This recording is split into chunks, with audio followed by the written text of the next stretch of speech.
The best way to connect professional microphones to your camera is by using a preamp like a Beachtech or a Ceramonic unit. Did you know that you can use a Zoom handy recorder to get just as good a result, but with some added features? Stick around and you'll find out.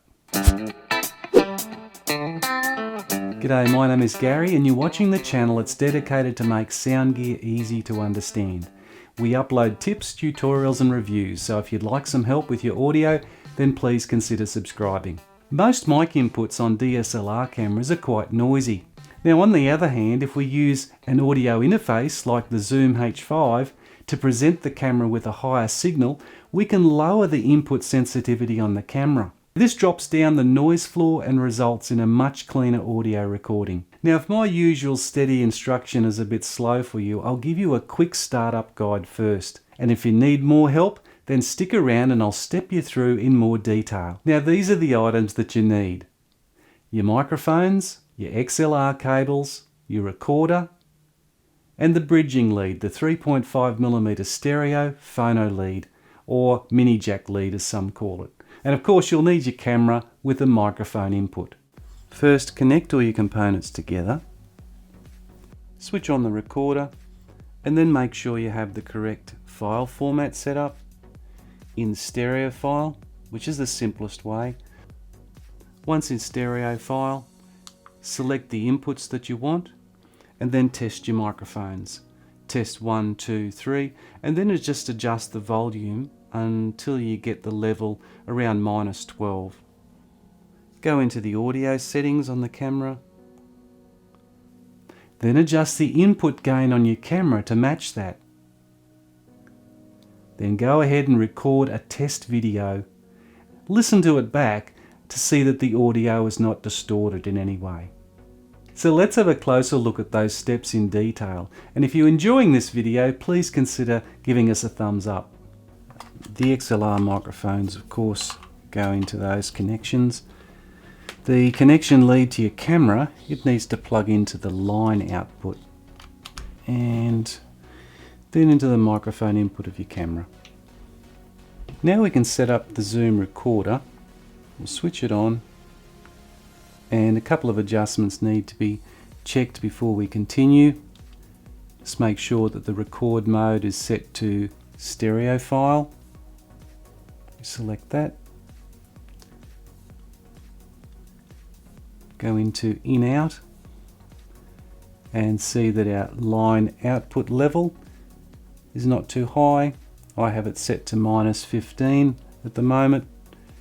Some cameras, depending on their sensitivity, have to be set to a higher level. This is an attenuated level, so it doesn't overdrive the camera. One last thing is the mono mix. Go into there and select mono mix is off. Now select the microphones and adjust the gain.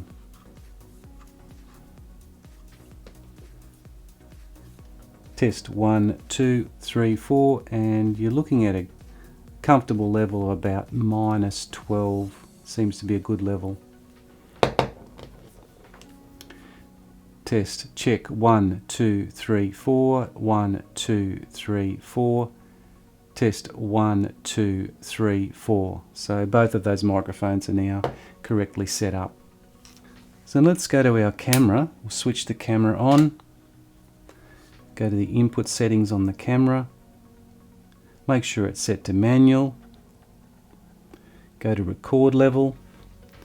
And while we're speaking into the microphone, we can adjust the level to see where it needs to be. So at the moment I've just gone above -12, but we can go down.